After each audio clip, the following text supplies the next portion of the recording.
विद्यार्थियों, आज हम रीतिमुक्त काव्यधारा पर अपना व्याख्यान रखेंगे।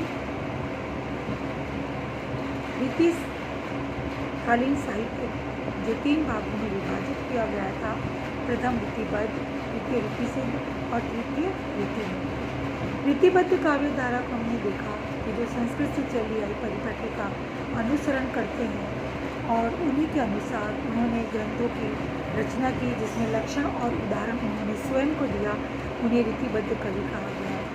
और उन प्रमुख कवि और रचनाकारों की हमने विगत व्याख्यान में चर्चा की।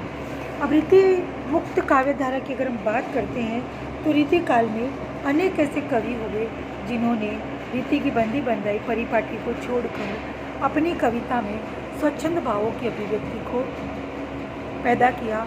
इन कवियों की रचनाओं में जीवन की गहन अनुभूतियों की स्वच्छंद भाव से चित्रित किया गया है। उनके लिए कलात्मकता ही सब कुछ नहीं थी, बल्कि भावाभिव्यक्ति की महत्ता ही सबसे अधिक थी। इनकी कविता लोक जीवन की अनुभूतियों से अनुप्राणित और चमत्कार प्रदर्शन से रहित है। इन कवियों की अगर हम या इनकी कविताओं की बात करें तो 5-6 ऐसे बिंदु हैं जो इनमें विशेष रूप से दिखाई देते हैं। पहली अगर हम बात करते हैं तो वो कि प्रथम श्रेणी में प्रेम के उन्मुक्त गायक घनानंद, बोधा, ठाकुर तथा आलम आदि कवि आते हैं। इन कवियों ने अपनी मुक्तक रचनाओं में प्रेम का अमर संदेश प्रसारित किया। दूसरी श्रेणी के अंतर्गत कवियों में जो हम लेंगे उसमें लाल, सुधन जैसे कवि आते हैं। इन्होंने कथा प्रबंधों के माध्यम से अपना संदेश जनता तक पहुंचाया। तीसरी श्रेणी में दान लीला, मान लीला आदि स्वच्छंद वर्णात्मक प्रसंगों के माध्यम से उन्मुक्त प्रेम का वितरण करने वाले कवि माने जाते हैं। चौथी श्रेणी में वृंद, दीनदयालगिरी, गिरधरदास आदि अपने मुक्तक पदों, दोहे, कुंडलिया, छप्पय के माध्यम से लोक जीवन में उपदेश रसामृत पिलाने वाले कवि आते हैं। ये हमने कुछ कैटेगरी बनाई है या श्रेणी बनाई है। 5वीं श्रेणी में वैराग्य और भक्ति प्रधान रचना करने वाले कवि आते हैं। 6ठी श्रेणी में वीर रस से संबंधित फुटकर पदों की रचना करने वाले कवियों को रखा जा सकता है। तो रीति मुक्त काव्यधारा के अंतर्गत हमने 6 श्रेणियाँ विभाजित करी। आइए हम रीति मुक्त काव्यधारा के कवियों पर दृष्टिपात करते हैं और उनकी रचना और उनके काव्य में पाई जाने वाली विशेषताओं की बात करते हैं। अगर हम इनमें ले रीति मुक्त काव्यधारा के अंतर्गत अगर हम सबसे पहले किसी कवि का नाम गिनाना चाहेंगे तो मैं अब घनानंद का नाम लेना चाहूँगी। रीतिकालीन साहित्य को प्रमुख रूप से हमने 2 काव्यधारों में रखा था, जिसमें पहली काव्यधारा में केशव, सेनापति, पद्माकर आते हैं और रीतिसिद्ध में हमने बिहारी को रखा था। और अब घनानंद, आनंद, बोधा, ठाकुर जैसे रीतिमुक्त कवि ठहरते हैं। घनानंद रीतिमुक्त काव्यधारा के सबसे प्रमुख कवि तथा रीति काल में अपना विशिष्ट स्थान रखते हैं। घनानंद ऐसे कवि हैं जो अपने हृदय की पीड़ा को पूरी मार्मिकता के साथ अपने काव्य में व्यक्त करते हैं। उनके जन्म तथा देहावसान विषय तिथियों को लेकर विद्वानों में मतभेद है। घनानंद की बात की जाए तो ये दरबारी कवि थे। आश्रयदाताओं के यहाँ उन्होंने अपनी कविता की रचना की थी। मोहम्मद शाह रंगीले बादशाह के ये आश्रय कवि रहे हैं और कहा जाता है कि मोहम्मद शाह रंगीले बादशाह के यहाँ एक सुजान नामक नर्तकी थी और घनानंद जी को उस सुजान से प्रेम हो जाता है। जब एक बार उन्होंने अपने इस प्रेम प्रस्ताव को सुजान के सम्मुख रखा तो सुजान ने उसे अस्वीकार कर दिया।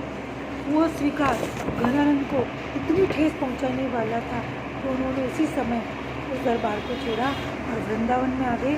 वृंदावन में आकर आजीवन उन्होंने कृष्ण की भक्ति करी।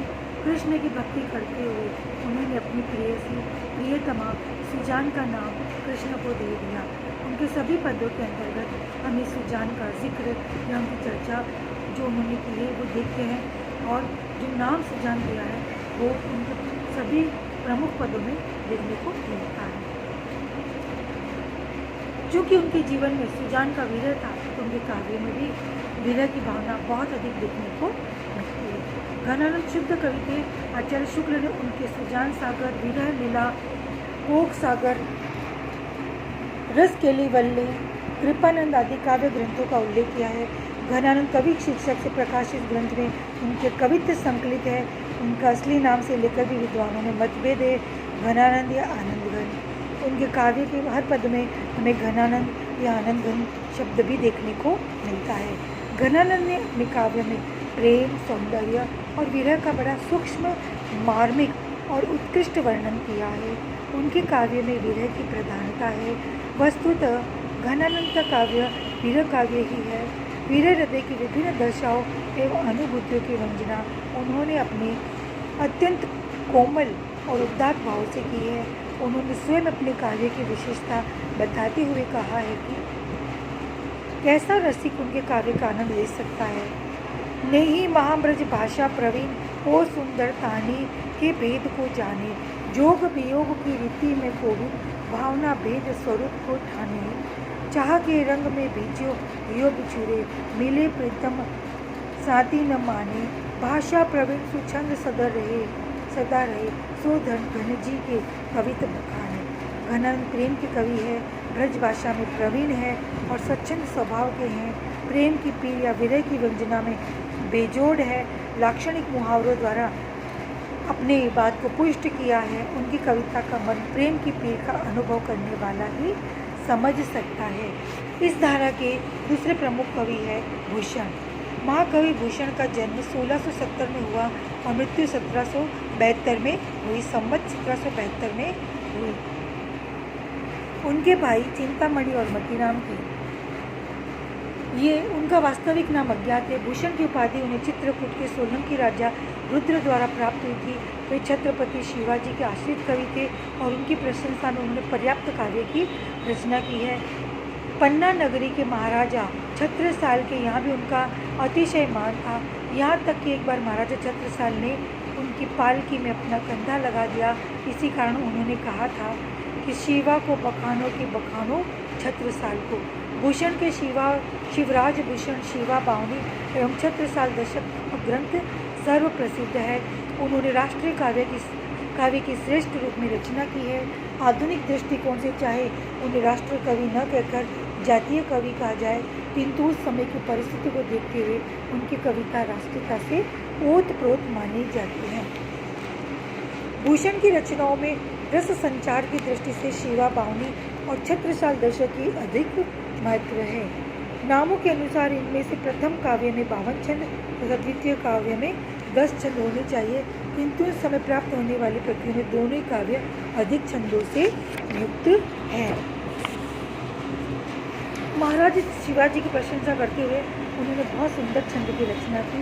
उन्होंने लिखा, इंद्र जिने जंब पर बाढ़व सुअंब पर, रावण सदम्ब पर रघुकुल राज है, पौन वारीवार पर शंभु रतिनाथ पर, जो सहस्त्र बाहु पर राम द्विजराज है, दावा द्रुम दंड पर चिता मृग झुंड पर, भूषण विखंड पर जैसे मृगराज है, तेज तम अस पर कान जिनी कंस पर, त्यो मलिच वंश पर शेर शिवराज है।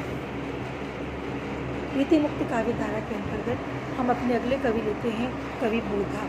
रीतिकार में स्वच्छंद काव्य धारा के अंतर्गत बोधा का महत्वपूर्ण स्थान माना जाता है। ठाकुर शिव सिंह सरोज ने बोधा नाम के दो कवियों का उल्लेख मिलता है। पहले बोधा कवि का समय संवत 1804 है, तो दूसरे बुंदेलखंडी बौद्ध कवि का समय संवत 1855 में है। नागरिक प्रचार सभा की खोज में बोधा के अब तक ये ग्रंथ प्राप्त हुए हैं।